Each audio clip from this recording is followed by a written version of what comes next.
കൂട്ടുകാരെ എല്ലാവർക്കും പുതിയ വീഡിയോയിലേക്ക് സ്വാഗതം. ഇന്ന് ഞാൻ മറ്റൊരു വീഡിയോ കണ്ടുണ്ടാക്കിയതാണേ. നല്ലൊരു അവിയൽ കോഴിമുട്ട വെച്ചാണ് ഞാനിത് തയ്യാറാക്കിയിട്ടുള്ളത്. നല്ലൊരു ടേസ്റ്റ് ഉണ്ടായിരുന്നു കേട്ടോ. എങ്ങനെയാണെന്ന് നോക്കാം. ആദ്യം 4 കോഴിമുട്ട പുഴുങ്ങി ഇതേപോലെ കട്ട് ചെയ്തെടുത്ത് വെച്ചു. ഇനി നമുക്കതിലേക്ക് കുറച്ച് അരപ്പ് വേണം. കുറച്ച് തേങ്ങ ചിരവി, ഒരു നുള്ള ജീരകവും, സാധാരണ അവിയലിന് നമ്മൾ അരയ്ക്കണ പോലെ തന്നെയാണ് കേട്ടോ.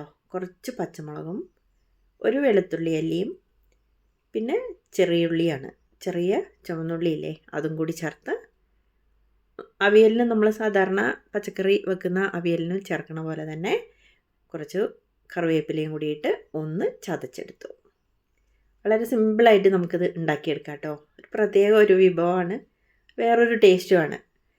കുട്ടികളുടെയൊക്കെ ലഞ്ച് ബോക്സിലൊക്കെ കൊടുത്തു വിടാൻ വളരെ ഈസി ആയിട്ട് ചെയ്യാൻ പറ്റും. രാവിലെയൊക്കെ ഒരല്പം മഞ്ഞൾപ്പൊടി ഇട്ടു, ഒരു കളറിന് വേണ്ടിയിട്ട് കുറച്ച് ഉപ്പും കൂടിയാണ് ചേർത്ത് കൊടുത്തത്.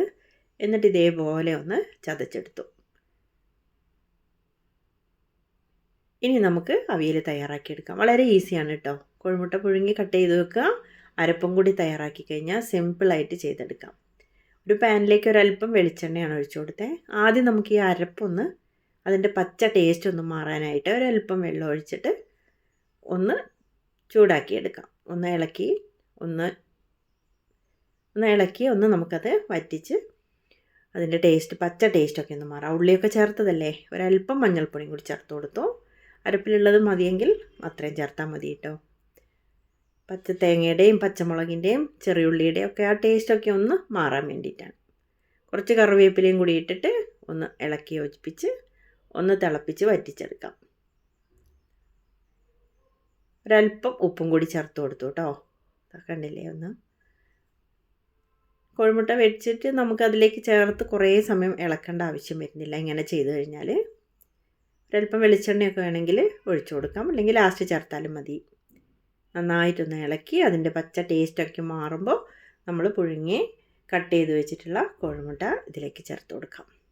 സിമ്മിലിട്ടിട്ട് നമുക്കിതൊന്ന് ഇളക്കി യോജിപ്പിച്ച് അധികം ഒന്നും ഉടയാതെ എല്ലാ മസാലയും ഇതിലേക്ക് പിടിക്കട്ടെ. ഉപ്പും ചേർത്ത ചേരുവകളുടെ ഒക്കെ ടേസ്റ്റ് ഈ കോഴിമുട്ടയിലേക്ക് വരുന്നത് പോലെ ഒന്ന് ഇളക്കി ചുറ്റുഭാഗം ഒന്ന് പ്രസ് ചെയ്ത് നമുക്കൊന്ന് അടച്ച് വെക്കണം.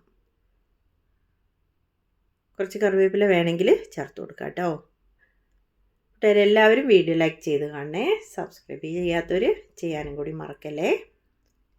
കൂടെ ഹൈപ്പും കൂടി ചെയ്തേക്കണേ. ബെല്ലൈക്കൺ കൂടി പ്രസ് ചെയ്യാൻ മറക്കണ്ടേ കേട്ടോ. ഒന്ന് തിളച്ച് വന്നു. കുറച്ച് സമയം നമുക്കതൊന്ന് അടച്ച് വെച്ചിട്ട് ഒന്ന് വേവിച്ചെടുക്കാം. വെന്തതാണ്, എന്നാലും ഒന്നും കൂടി അതൊന്ന് മസാലയൊക്കെ ഒന്ന് പിടിച്ച് വരുന്നവരെ ഒന്ന് അതേപോലെ സിമ്മിലിട്ട് വെച്ചിട്ട് ഒരു 5 മിനിറ്റ് കഴിഞ്ഞിട്ട് നമുക്കിതൊന്ന് ഓഫാക്കാം. എന്നിട്ട് അതിലേക്ക് ഒരല്പം പച്ച വെളിച്ചെണ്ണയും കൂടി ഒഴിച്ചു കൊടുക്കാം. അപ്പോൾ നല്ലൊരു സ്വാദാണ് കേട്ടോ. തണുത്ത് കഴിയുമ്പോൾ ഒരല്പസമയം കഴിഞ്ഞ് കഴിച്ചു നോക്കൂ. സൂപ്പർ മുട്ട അവിയലാണ്. എല്ലാവരുടെയും അഭിപ്രായം പറയണേ.